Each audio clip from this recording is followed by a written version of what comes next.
السلام عليكم ورحمة الله. Assalamu alaikum wa rahmatullah.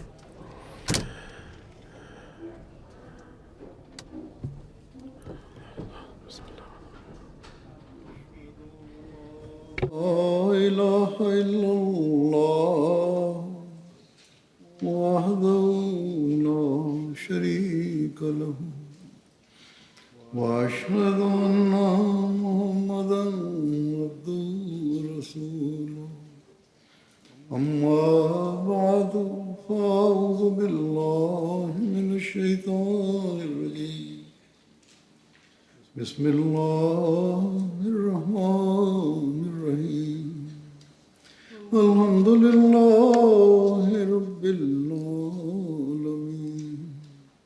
الرحمن الرحيم مالك يوم الدين إياك نعبد وإياك نستعين اهدنا الصراط المستقيم صراط الذين أنعمت عليهم غير المغضوب عليهم ولا الضالين.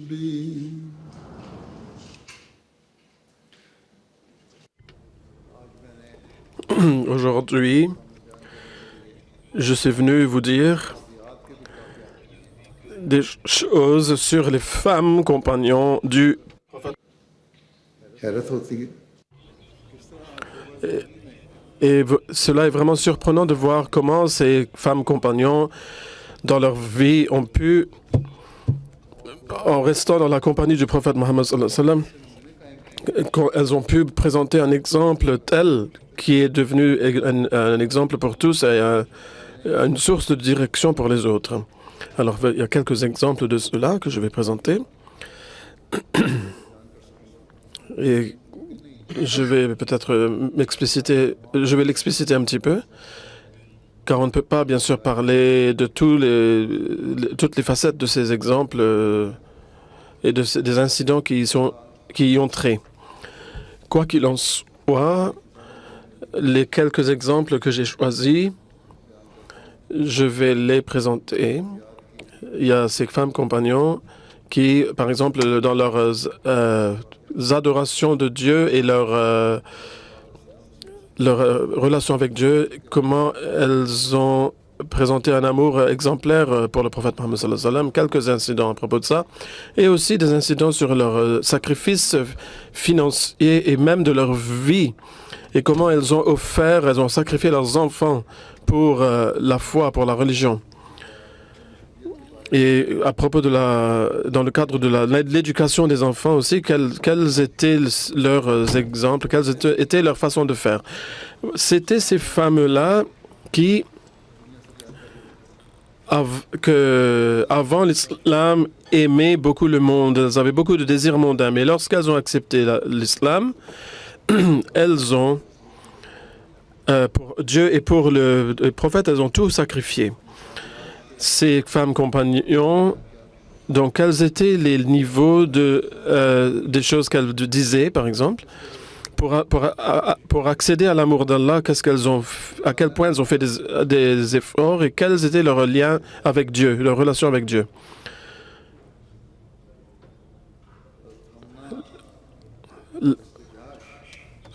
Hadrat Hamna bint Jahash, à propos d'elle, le prophète Mohammed sallallahu alayhi wa sallam était entré dans la mosquée et il a vu une corde qui pendait donc du plafond. आप सल्लल्लाहु अलैहि वसल्लम ने पूछा ये रस्सी क्या है Le prophète sallallahu alayhi wa sallam a demandé c'est quoi ça? Elle a dit oh messager d'Allah, Hamna bint Jahash, lorsqu'elle fait sa prière. Lorsqu'elle est fatiguée, elle prend appui sur la corde. Et le prophète Mohammed sallallahu alayhi wa sallam a dit il ne faudrait pas qu'elle fasse plus de prières qu'elle ne puisse supporter. Et dans un autre rapport, lorsqu'elle a dit c'est pourquoi ça, on lui a dit c'est c'est pour Zainab, qui était la femme bénie du prophète Mohammed sallallahu alayhi wa sallam. On dit que c'était pour elle, que lorsqu'elle fait la prière, la salat, lorsqu'elle est fatiguée, elle prend appui donc en tenant la corde. Et le prophète a dit, ce n'est pas bien, donc il faut prier jusqu'à tant que vous vous sentez bien, mais lorsque vous êtes fatigué, il faut vous asseoir. Donc pour adorer Allah, donc voilà, bien sûr c'est très important, mais l'islam dit aussi d'être modéré. Et selon cela, dans ce cadre, le prophète Mohammed sallallahu alayhi wa sallam a dit qu'il faut bien sûr essayer d'atteindre un niveau élevé dans les prières, mais il ne faut pas se mettre dans des difficultés telles que vos corps ne puissent pas les supporter. Et aussi, il faut bien sûr essayer d'atteindre les niveaux élevés dans l'adoration, mais il ne faut pas aller au-delà de là où on ne peut pas le faire. Par exemple, que toute la nuit, vous fassiez la prière et puis le lendemain, vous allez rester endormi parce que vous avez passé la nuit dans la prière. Donc, il y a un autre incident dont on fait le rapport ici. C'est Aïcha radiallahu anha qui rapporte que le prophète Mohammed sallallahu alayhi wa sallam, il est venu auprès de moi. Il y avait une femme auprès de moi à ce moment-là. Et il a dit, c'est qui? Il a demandé, c'est qui? Alors, Aïcha dit, toute la nuit, elle ne dort pas, elle prie. Le prophète Mohammed sallallahu alayhi wa sallam a dit qu'il faudrait que vous fassiez ce pour lequel vous avez la force. Donc, Allah ne va pas se fatiguer, mais vous allez vous fatiguer. Donc, Allah, il aime les choses que son serviteur peut faire régulièrement. Donc, en parlant du niveau de prière, du niveau de prière d'une sahabiya, Abdullah ibn Abbas dit que ma mère aimait tellement le jeûne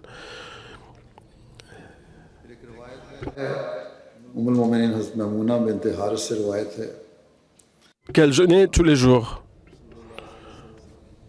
Une fois, le prophète Mohammed sallallahu alayhi wa sallam était assis parmi des muhajirin et il était en train de leur distribuer les biens qu'ils ont gagnés dans une bataille, le butin. Alors, le prophète a dit à Omar, laisse cette personne dont je n'ai pas saisi le nom.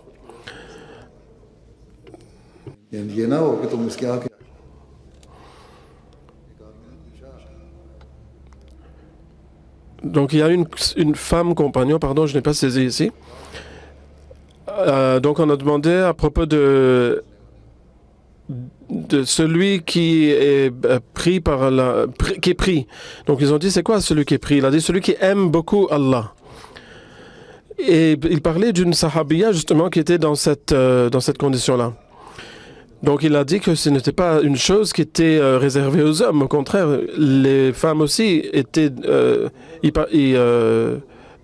à ce niveau-là. Donc, il y a une personne qui a dit au prophète Mohammed sallallahu alayhi wa sallam. Donc Omar radiyallahu anhu avait grondé donc une sahabia et le prophète sallallahu alayhi wa sallam avait dit de pas faire cela à eu égard à cette sahabia parce que c'était quelqu'un qui était très proche d'Allah et qu'il faut éviter de la gronder, sinon elle va prier contre toi. Donc le prophète sallallahu alayhi wa sallam avait dit que c'est un niveau aussi que pas seulement les hommes peuvent atteindre, mais aussi les femmes peuvent aussi atteindre un tel niveau d'adoration d'Allah.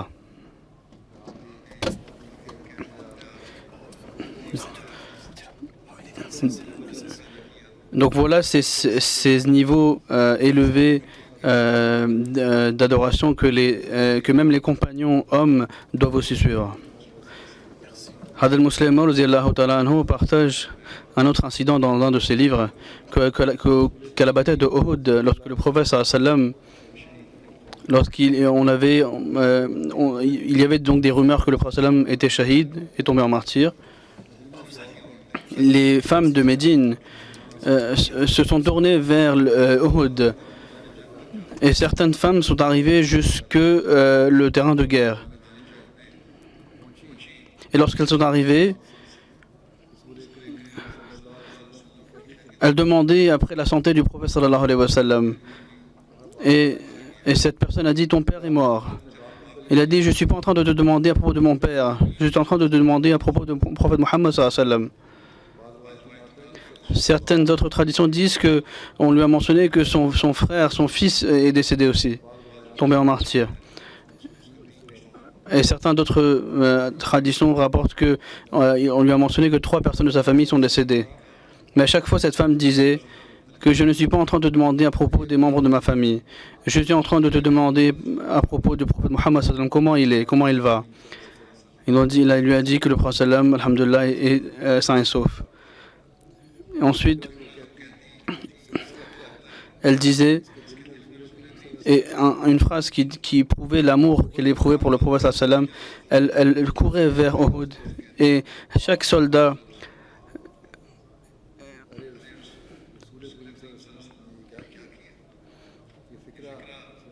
donc elle disait aux soldats que qu'est-ce que le prophète sallam a fait.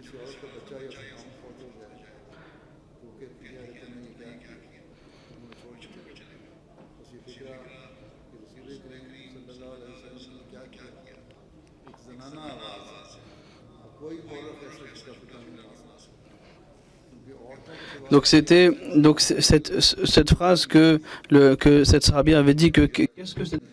कि हाय रसूल करीम सल्लल्लाहु अलैहि वसल्लम ने ये क्या किया. Donc cette phrase que le prophète sallam a dit que qu'est-ce que le prophète sallam a fait avec nous uniquement parce qu'elle pensait que le prophète sallam était décédé, c'est une phrase qui prouve son amour envers le prophète sallam.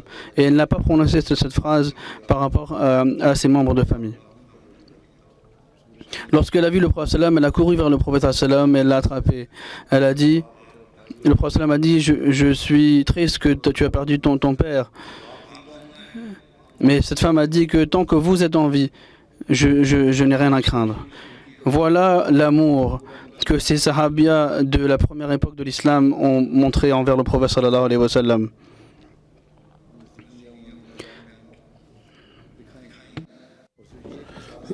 Et cela n'est pas seulement un exemple unique, il y a beaucoup d'autres exemples tels. Il y avait une vieille dame qui a démontré un grand amour pour le prophète sallallahu alayhi wa sallam. Le prophète Mohammed sallallahu alayhi wa sallam, lorsqu'il rentrait d'Uhud, il y avait les femmes de Médine qui sont sorties de la ville pour l'accueillir. Le prophète Mohammed sallallahu alayhi wa sallam, donc il y avait Saad bin Muaz qui a attrapé les rênes du chameau du prophète sallallahu alayhi wa sallam.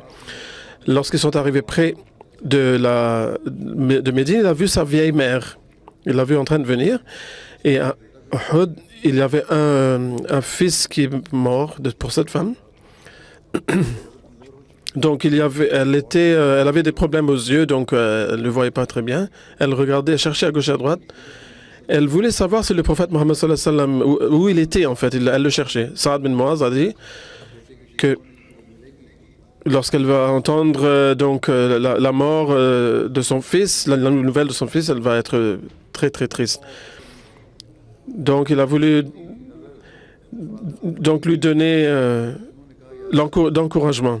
Alors à chaque fois qu'elle voyait quelqu'un, il disait ma mère au Mohammed sallallahu alayhi wa sallam. Donc c'est-à-dire qu'il puisse exprimer sa tristesse. Donc le prophète sallallahu alayhi wa sallam a dit que nous sommes vraiment désolés, mais votre fils il est mort dans cette guerre. Mais elle cherchait encore. Et puis elle a pu voir le visage. Elle est venue près de lui. Elle a dit, ô messager d'Allah, lorsque je vous ai vu sain et sauf, sachez que j'ai ravalé ma tristesse. Le Hazrat Muslim Maud parle une fois de cela en disant que voyez cette femme qui, dans sa vieillesse, ses vieux jours, celui sur lequel elle devait dépendre est mort dans la guerre. Il est devenu shahid, martyr. Mais avec combien de courage elle a dit que je ne vais pas souffrir de la mort de mon fils lorsque le prophète sallallahu alayhi wa sallam est sain et sauf. Alors j'accepte cela et j'avale ma tristesse. Et la nouvelle de la mort de mon fils n'allait pas me faire mourir, mais mais la mort du prophète l'aurait fait. Mais maintenant, lorsque j'entends que le prophèt est en vie, cela a donné la vie à mon fils aussi. Donc regardez un peu ce magnifique sacrifice des femmes. Cet exemple de sacrifice s'est répandu partout dans l'islam. Et aujourd'hui, on voit encore ces sacrifices. Les femmes, comme les hommes, sont prêtes à tous les sacrifices et elles sont prêtes à accomplir leurs vœux d'allégeance, leur serment. Et elles sont en train, elles aussi, courageusement, d'accomplir cette promesse. Donc, regardez un petit peu un autre incident où Anas rapporte que Sulaim, qui était une tante du prophète Mohammed sallallahu alayhi wa sallam, par le lait, et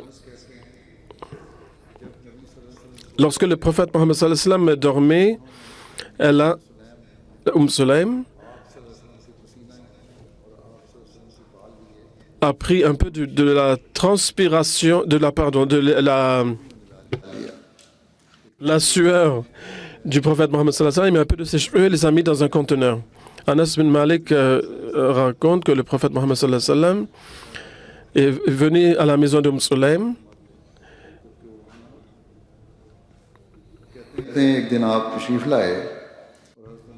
Alors un jour, il est venu la voir, il s'est endormi là, et Sulaim, on lui a dit que le prophète sallallahu alayhi wa sallam est venu chez vous et il est en train de dormir sur un morceau de peau. Donc Sulaim est venu et comme le prophète sallallahu alayhi wa sallam transpirait, donc il y avait un peu de sa sueur qui s'était collectée sur le cuir sur lequel il dormait. Donc elle a pris un peu de cela, elle l'a mis dans une petite bouteille. Et elle a dit que le prophète lui a demandé « Qu'est-ce que vous faites, Sulaim ?» Elle a dit « Oh, messager d'Allah, je vais garder cette sueur pour avoir des bénédictions pour mes enfants. » Le prophète sallallahu alayhi wa sallam a dit « Vous avez bien fait. » Les femmes compagnons, jusqu'à quel point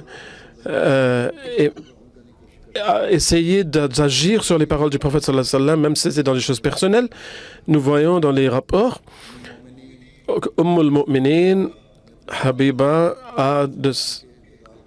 après la mort de son père Abu Sufyan, et Zainab bint Jahsh. Donc elle a commencé à mettre du parfum et le prophète a dit que j'avais aucun... Elle dit que je n'avais aucun besoin. Elle dit, j'avais aucun besoin de faire cela, mais j'ai entendu du prophète sallallahu alayhi wa sallam qu'une femme qui croit dans le jour dernier, il ne faut pas qu'elle ne fasse de... Zainab bint Abi Salama कहती हैं कि मैंने हज़रत उम्मे Habiba qu'elle fasse le deuil plus de 3 jours après le décès de quelqu'un, de son mari ou de quelqu'un d'autre. Donc elle avait commencé à mettre du parfum, elle a fait venir du parfum pour le mettre donc après 3 jours d'après le décès de son père. Et le calife a mentionné le nom de la chose. Et elle a commencé à se décorer aussi, à s'orner. Donc elle a dit, je n'ai pas besoin de parfum, mais puisque j'ai entendu le prophète sallallahu alayhi wa sallam dire qu'une femme qui croit en Allah et au jour dernier, ce n'est pas permis pour elle qu'elle fasse plus de deuil que de 3 jours. À moins que ce soit pour son mari, donc alors là, il faut attendre 4 mois évidemment. Le prophète Mohammed sallallahu alayhi wa sallam, à propos de comment les gens le suivaient à la lettre, on rapporte à propos de Fatma bint Qais, qui était une des premières femmes qui avait fait la hijra, que Abdullah ibn Auf avait envoyé un message qu'il voulait l'épouser avec quelques délégués venus du prophète Mohammed sallallahu alayhi wa sallam. Et Oussama ibn Zayd avait envoyé un message aussi qui était venu du prophète Mohammed sallallahu alayhi wa sallam. Donc il a dit que le prophète sallallahu alayhi wa sallam avait dit que celui qui m'aime doit aimer aussi Moussama bin Zayd. Lorsque j'ai entendu ça, il a dit au prophète que je vais épouser celui que vous dites. Alors, vous voyez une femme jeune, écoutez un peu comment elle aimait le prophète sallallahu alayhi wa sallam et comment elle lui obéissait de façon parfaite. Donc il y a un autre compagnon qui a rapporté que le prophète Mohammed sallallahu alayhi wa sallam avait dit à une personne qui était parmi les Ansar que offrez votre fille en mariage à moi. Elle a dit bien sûr, mais oui c'est très bien. Le prophète sallallahu alayhi wa sallam, je ne dis pas ça pour moi-même. Je ne demande pas la main de cette fille est pour moi-même. Alors pour qui demanda le père? Le prophète sallallahu alayhi wa sallam dit c'est pour Labib qui était un esclave de couleur noire. Alors le monsieur a dit que je vais demander conseil à la mère de la fille. Et il a dit que le prophète sallallahu alayhi wa sallam a demandé la main de notre fille pour faire le nikah avec cette personne. La femme a dit ok, c'est très bien. On n'a pas besoin de plus que ça. Alors il a dit, le prophète sallallahu alayhi wa sallam a envoyé pas seulement un message, il a dit aussi que c'était pour... Julaybib, je crois que c'est le nom. Excusez-moi, je n'ai pas bien entendu le nom. Elle a dit, celui qui était l'esclave, elle a dit, certainement pas. Je ne vais pas laisser ma fille aller se marier avec lui. Lorsque cet homme de parmi les Ansar a commencé à sortir pour aller voir le prophète sallallahu alayhi wa sallam pour dire ce que ça avait dit sa femme, la fille elle-même a dit, elle est venue de l'avant. Elle a dit, qui a envoyé un message de mariage, une offre de mariage? Qui m'a envoyé ça? Et la femme a dit, est-ce que vous allez refuser la parole du prophète sallallahu alayhi wa sallam? Cela ne peut être. Vous allez me marier à la personne à propos de laquelle le prophète sallallahu alayhi wa sallam a donné une indication. Donc son père est allé voir le prophète sallallahu alayhi wa sallam et il a dit que la fille est satisfaite et le monsieur pour lequel vous êtes satisfait pour notre fille, nous sommes satisfaits avec cela. Dans la bataille de Uhud, son mari a été tué. Et le prophète a prié pour cette femme et elle est devenue l'une des plus riches veuves de Médine. Donc voilà comment les jeunes filles aussi obéissaient aux paroles du prophète Mohammed sallallahu alayhi wa sallam. Après, par rapport au sacrifice financier, il y a aussi des incidents. Il y a bien sûr Khadija radiallahu anha qui a donné tout ce qu'elle avait, tout ce qu'elle possédait au prophète Mohammed sallallahu alayhi wa sallam. Elle a tout sacrifié. Tous ses biens, tous ses esclaves.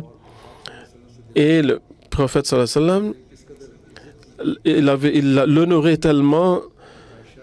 Aïcha donc disait à propos de cela qu'il n'est jamais arrivé que le prophète sallallahu alayhi wa sallam soit sorti et qu'il n'ait pas mentionné Khadija et qu'il n'ait pas mentionné ses bonnes qualités. Un jour où le prophète sallallahu alayhi wa sallam a parlé d'elle, j'ai été un peu jalouse. Alors j'ai dit, elle était une vieille. Allah vous a donné des femmes jeunes à présent. Vous en avez d'autres. Donc le prophète sallallahu alayhi wa sallam a été très fâché. Il a dit non. Il dit, je jure par Allah, Allah ne m'a pas donné une meilleure qu'elle. Elle a accepté l'islam lorsque tous les autres l'ont rejeté. Elle m'a authentifié lorsque tout le monde m'a déclaré menteur. Et elle a donné tous ses biens. Et j'ai eu des enfants d'elle, alors que je n'ai pas eu des enfants des autres. Alors Aïcha a dit que je me suis dit dans mon cœur qu'à l'avenir, je ne dirai plus jamais une chose négative à propos d'elle.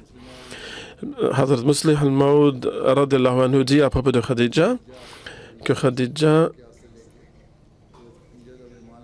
que lorsqu'elle a accepté l'islam, qu'est-ce que vous saviez à propos d'elle quelles étaient les bénédictions qu'elle a eues en résultant de cet iman, de cette foi qu'elle a eue en l'islam.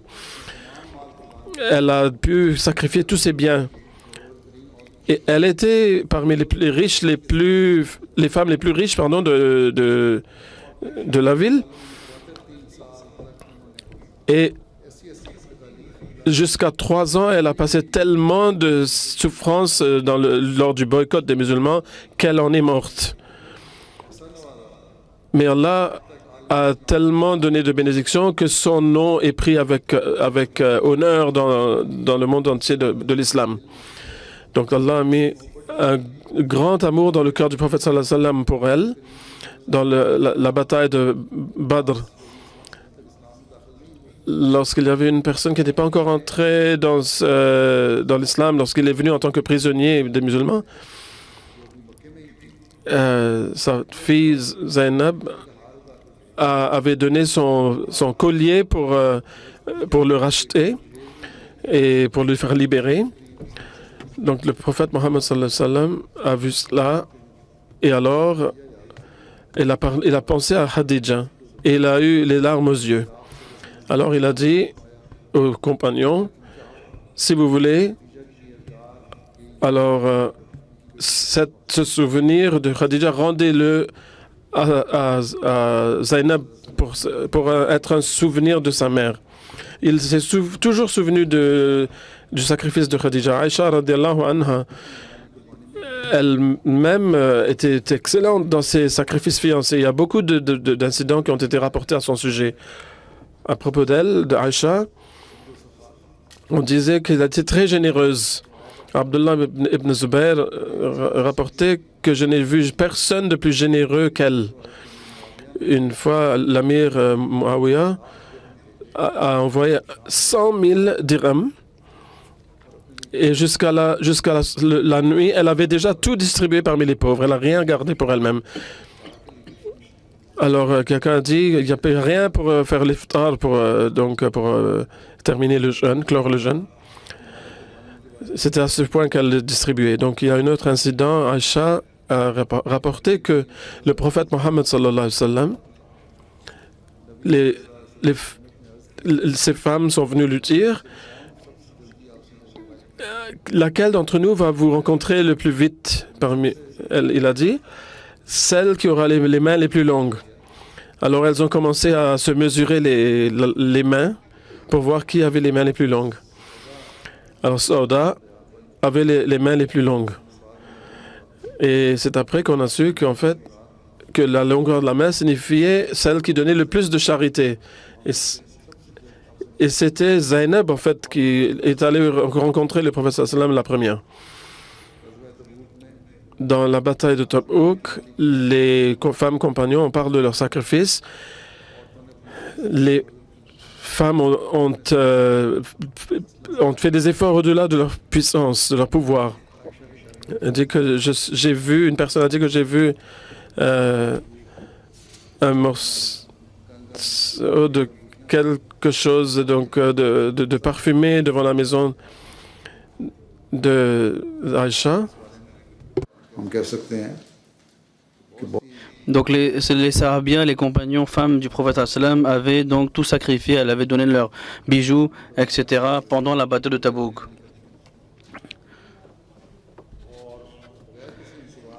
Et sans aucune hésitation, elles ont tout sacrifié dans la voie de Dieu pour la propagation de la religion. Qu'Allah fasse que nous avons aussi de telles femmes au sein de la communauté Ahmadiyya, Inch'Allah. Ensuite, regardez comment les Sahabiens, les compagnons femmes ont aussi sacrifié leur vie dans la voie de l'islam. Et ces incidents font naître une nouvelle âme dans nos cœurs, dans notre corps. Et ces incidents vont très certainement renforcer notre foi.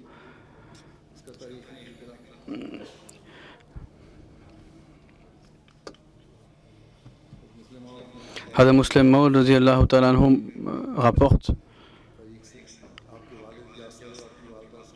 que comment Yasser et sa mère Soumaïa ont été persécutés de manière les plus atroces. Le prophète sallam est passé devant cette femme compagnon et lui a dit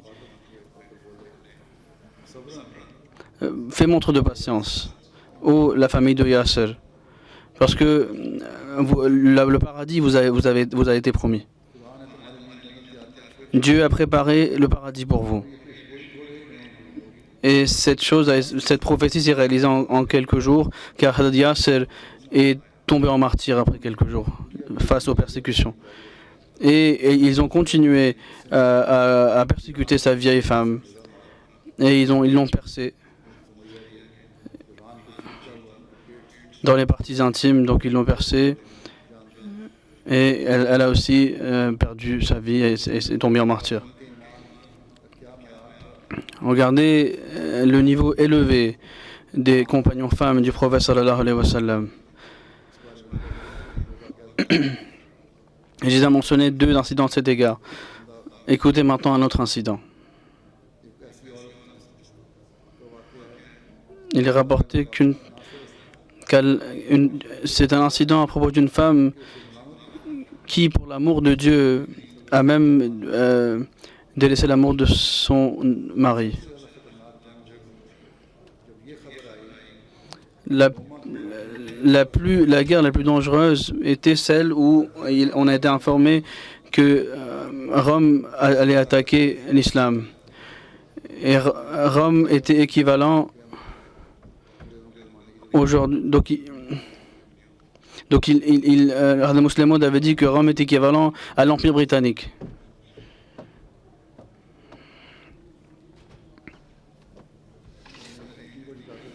Donc c'était vraiment une force.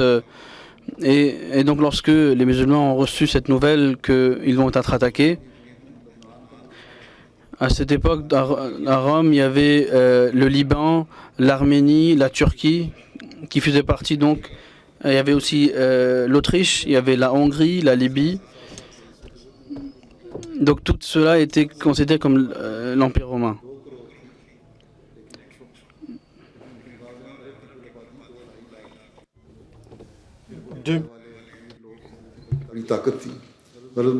Donc ils étaient environ à 2 millions.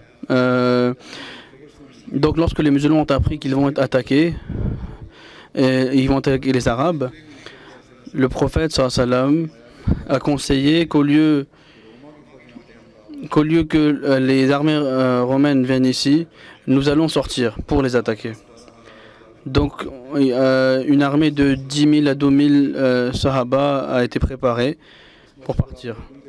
À ce moment-là, il a ordonné que tous les sincères croyants doivent participer à cette guerre. Avant cela, il avait envoyé un sahabi à l'extérieur. Lorsqu'il a quitté Médine pour aller donc pour cette guerre, ce sahabi est venu après que les musulmans ont quitté Médine. Et donc ce sahabi, ce compagnon, a appris que les musulmans ont quitté pour la guerre. Il est arrivé à la maison. Donc en général, lorsqu'une personne vient de loin et vient après beaucoup de temps, on apprécie sa venue, etc. Donc ce sahabi, ce compagnon, voulait aussi s'approcher de sa femme, mais sa femme l'a rejeté. Il a dit, mais toi tu veux me rapprocher de moi, tu veux avoir des relations alors que les musulmans sont en guerre. Donc regardez comment l'amour d'Allah a pris le dessus sur son amour pour son mari. Cela ne signifie pas qu'elle n'aime pas son mari. Mais cette sahabia, cette femme compagnon, savait que le prophète sallam était dans une situation difficile. Elle ne voulait pas, elle a envoyé donc son mari aller aussi participer à cette guerre. Et elle a dit à son mari que l'islam a besoin de ta vie.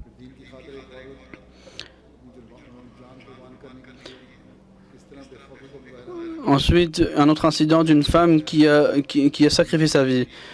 Sharik, lorsqu'elle a accepté l'islam, c'est sa famille mushrik, qui est associée des partenaires, ils l'ont forcé à être sur un chameau qui était... et en fait, ils l'ont persécutée, ils ne lui donnaient pas à manger, et elle était assoiffée, il lui donnait pas d'eau aussi. Et il disait de délaisser l'islam. Mais Sharik disait que je ne les écoutais pas. J'ai écouté quelques paroles, mais ensuite, il levait le doigt vers le ciel, il disait que délaissez le tawhid. Mais elle a dit que même si je meurs, je ne délaisserai jamais le tawhid.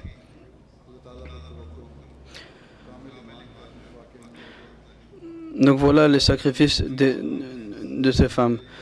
Le Hazur mentionne un autre incident d'une femme qui avait accepté l'islam depuis le début de l'islam. Les mouchriquines la persécutaient et lui disaient que tu étais une esclave d'une tribu.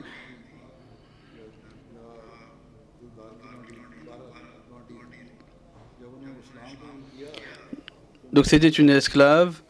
Lorsqu'elle accepte l'islam, elle a perdu sa vue.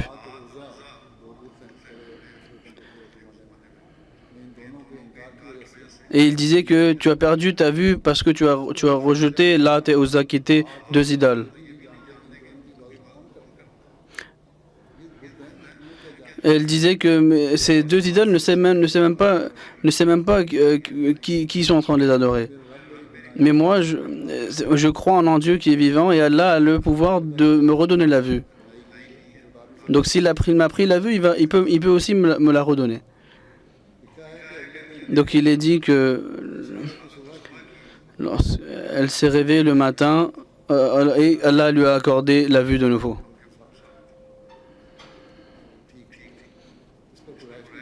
Donc les Quraysh ont dit que ça c'est la magie de Mohammed. Ça c'est juste une magie que le prophète a fait la nuit et c'est pour ça que ta vue a été rétablie. Mais les Quraysh ne voulaient pas croire. Mais cette femme a dit, le compagnon a dit que non, ça c'est la fazal d'Allah, c'est la grâce d'Allah. Donc voilà les difficultés auxquelles elle faisait face. Et elle a été affranchie après. Donc voilà les femmes qui, pour établir le tawhid, ont accompli leurs promesses. Ainsi, un autre incident d'une femme qui a sacrifié sa vie. À l'époque de Hazrat Omar, il est passé devant une esclave d'une tribu, et cette esclave, elle était musulmane. Hazrat Omar bin Khattab est en train de la persécuter pour qu'elle rejette l'islam. Hazrat Omar n'avait pas encore accepté l'islam. Donc Hazrat Omar frappait cette esclave, et lorsqu'il se fatiguait, il disait que je t'ai seulement laissé juste parce que je suis fatigué. Mais cette femme n'avait jamais rejeté l'islam. Et elle disait à Omar que Allah fera la même chose avec toi. Et Omar ensuite l'a franchi.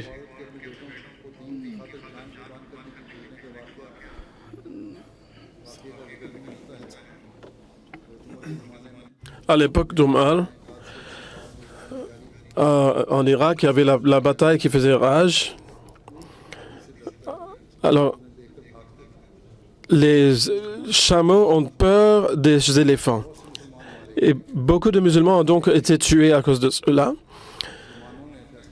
Alors les musulmans ont décidé finalement ils ont décidé que le dernier jour, nous n'allons pas reculer tant que nous n'avons pas donné eu le dessus sur l'ennemi.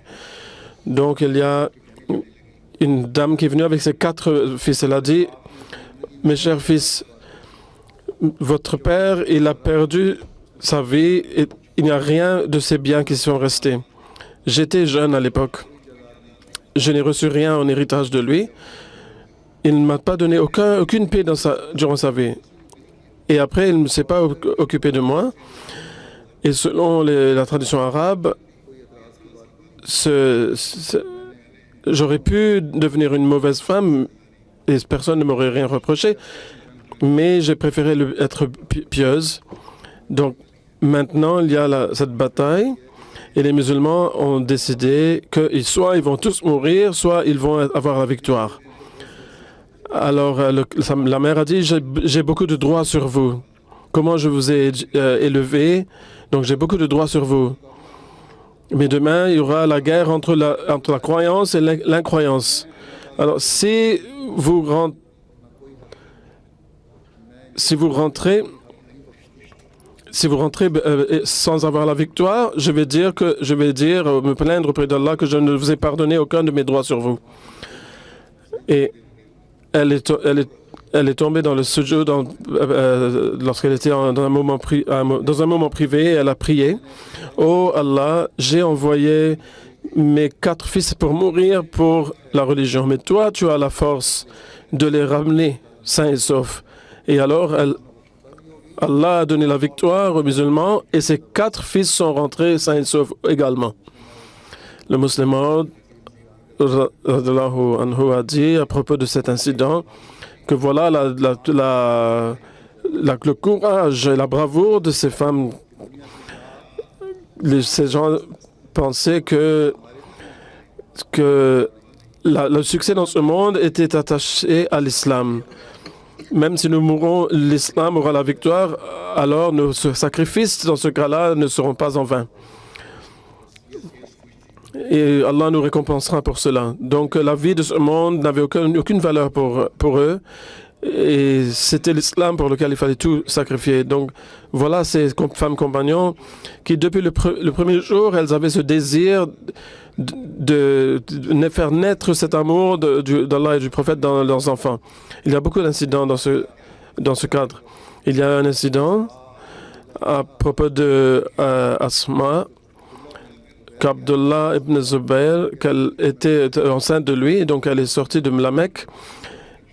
Et j'étais arrivé à la fin de ma grossesse.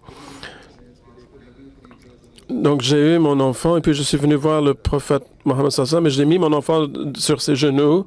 Il a demandé une date, il l'a mâché et puis il a pris un petit peu de cette date mâchée, il l'a mis dans la bouche de l'enfant. Et il a prié pour l'enfant et ensuite elle a demandé une bénédiction pour lui. Donc c'était son premier enfant, donc Abdullah ibn Zubayr. Alors, comment est-ce qu'elle s'occupait de son enfant? Eh bien, à propos de cela, il est dit, dans les rapports, que Anas a rapporté que le messager d'Allah est venu auprès de moi. J'étais en train de jouer avec les autres enfants et il nous a fait le salam, il nous a salués, puis il m'a envoyé pour faire un travail. Et c'était un travail, il m'a dit de ne dire à personne de quoi il s'agissait. Donc, je suis sorti de chez moi un petit peu en retard et je suis venu auprès de sa mère et elle a dit mais pourquoi est-ce que vous êtes venu pourquoi est-ce que tu es rentré à la maison avec un peu de retard? Il a dit le prophète m'avait envoyé faire quelque chose. Elle a dit quel travail exactement? Et Anas a dit c'est un secret. Alors sa mère a dit que si c'est le secret du prophète Mohammed sallallahu alayhi wa sallam, il ne faut jamais le dire à quiconque. Donc voilà comment c'est femme éduquer ses enfants. Elle n'a pas dit, mais dis-moi quand même le secret. Non, elle n'a pas fait. Donc, lorsqu'on lui a demandé, quelqu'un d'autre lui a demandé c'est quoi, il a dit, le prophète m'a dit, c'est un secret. Ma mère aussi m'a encouragé à garder le secret, donc je ne vais pas te le révéler. Donc, c'était un secret, donc c'était une parole du prophète Mohammed sallallahu alayhi wa sallam. Donc, pour une raison quelconque, c'était quelque chose de secret à ne pas révéler à quiconque. Lorsque la mère a demandé, donc il a refusé de révéler le secret. Et comme la femme elle-même, elle était une femme éduquée dans l'islam, elle l'a encouragé encore davantage à ne pas raconter ce secret aux autres. Et cela est aussi très important pour les gens qui travaillent en tant qu'officiers de la Jamaat. Il faut qu'ils gardent le secret donc, de la Jamaat. Il faut qu'ils demandent aussi aux enfants. Donc, il ne faut pas parler des choses qui sont des secrets de la Jamaat et des choses personnelles. Il ne faut jamais en parler devant la famille. Donc, il ne faut pas en parler devant une personne qui n'a rien à voir avec. Et il ne faut pas parler des secrets de la Jamaat. Il faut donc éduquer les enfants à ne pas révéler ces choses devant les autres. Car sinon, si vous les révélez, cela peut avoir un mauvais effet sur la société. Donc, il faut aussi faire très attention à cela et porter attention à cette affaire. Le Musleh Maud, le deuxième calife de l'Ahmadiyya, il a dit, en parlant de la façon dont on éduque les enfants et comment ça renforce la foi, que le prophète Mohammed sallallahu alayhi wa sallam, donc il a vu les musulmans de Médine, et il y avait aussi son oncle Abbas. Donc il y avait 62 d'un groupe, et puis d'autres. Il y avait aussi 2 femmes. Il y avait Ammara de Banu Najjar. Et elle était parmi celles qui avaient entendu à propos de l'islam et qui avaient été remplies de foi en islam. Donc on avait entendu que ces gens-là allaient devenir des piliers de l'islam. Ammara était parmi eux. Elle avait tellement d'amour pour l'islam que son enfant Khubayr, et on dit Khabir aussi, il y a des gens qui l'appellent le Khabir, qu'après la mort du prophète sallallahu alayhi wa sallam, il est devenu prisonnier de Moussaïlma, le menteur. Le Moussaïlma lui a demandé est-ce que tu témoignes que le prophète sallallahu alayhi wa sallam est le messager d'Allah? Moussaïlma a dit est-ce que tu témoignes que moi aussi je suis le messager d'Allah? Khubayb a dit non. Donc le Moussaïlma a dit qu'on lui coupe un de ses membres. Et donc ils ont parlé couper une main ou un pied. Il lui a demandé à nouveau. Et il a dit non encore. Est-ce que tu dis que tu témoignes que Mohammed sallallahu alayhi wa sallam est le messager d'Allah? Il a dit oui. Il a dit la même chose pour lui-même. Est-ce que je suis le messager d'Allah? Il a dit non. Alors il lui a fait couper encore un membre et ainsi de suite. Et à chaque fois, il lui a posé les mêmes questions. Est-ce que tu témoignes que je suis le messager de Dieu? Et à chaque fois, il disait non. Donc il lui a coupé tous ses membres. Et c'est ainsi qu'en perdant tous ses membres, il a donné sa vie. Ammara avait accompagné le prophète sallallahu alayhi wa sallam dans beaucoup de ses batailles. Et voilà comment elle avait donné la foi à ses enfants. Voilà ces mères qui ont mis la foi profondément dans les cœurs de leurs enfants. Et c'est ça le niveau qui est de la foi qui a permis à l'islam à se progresser, à avoir le progrès. Et c'est cet iman que nous devons avoir en nous et dans nos enfants. Dans cet épisode de la renaissance de l'islam. Donc ce ne sont pas seulement des histoires à écouter, nous devons toujours nous souvenir du fait que nous aussi, nous devons, pour faire progresser l'islam et nous rapprocher de Dieu, nous devons faire de ces histoires une partie intégrante de notre vie. Donc le niveau de l'amour du prophète, les exemples de sacrifices financiers, nous devons démontrer des exemples tels. Bien sûr, il y a beaucoup de femmes ahmadis qui montrent de très bons exemples de sacrifices financiers, mais celles qui sont riches en particulier, il faudra qu'elles se fassent une auto-analyse. Donc, il faudrait dire à leur mari. Donc Azul a dit que si les femmes riches elles veulent dépenser, les maris ne veulent les arrêter, alors il faut qu'elles disent à leur mari que c'est entre moi et Dieu et vous n'avez rien à faire là-dedans.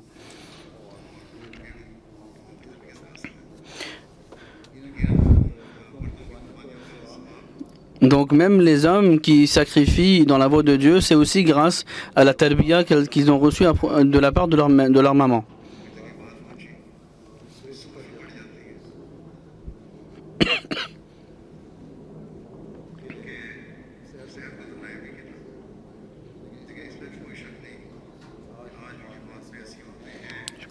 Donc il n'y a pas de doute qu'il y a encore aujourd'hui de telles femmes qui font de tels sacrifices. Elles m'écrivent aussi des lettres, elles me demandent de prier également. Et elles éduquent leurs enfants sur ces lignes-là, qu'il faut toujours rester prêt à sacrifier sa vie et ses biens pour l'islam. Il faut toujours que nous souvenions du fait que Dajjal, l'antéchrist, est en train d'user de tous ces stratagèmes pour faire tomber les gens. Donc il essaie de nous faire abandonner nos niveaux de l'amour du prophète. Et nous devons au contraire augmenter nos niveaux d'amour pour le prophète sallallahu alayhi wa sallam. Il faut que les enfants puissent toujours mettre la religion au-dessus du monde. Donc, il faut avoir de la douleur dans vos prières. pour vos enfants, que les enfants soient sauvés de l'Antéchrist et que les enfants acceptent, apprennent la religion et qu'ils fassent soient des gens qui augmentent leur amour pour le prophète sallallahu alayhi wa sallam, que chaque Ahmadi soit permis par Allah d'accéder à ces niveaux,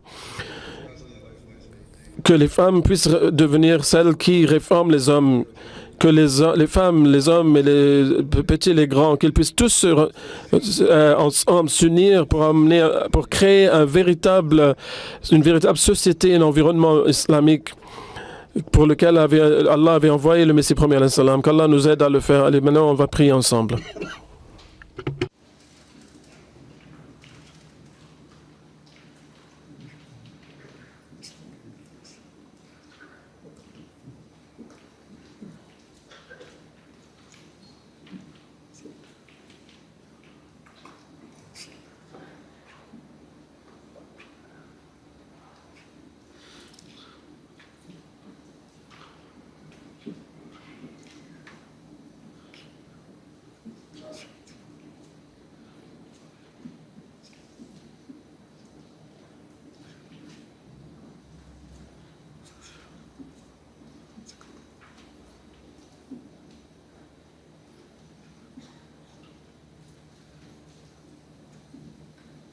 Amen. Donc, le calife dit, maintenant vous pouvez lancer vos slogans et chanter vos poèmes.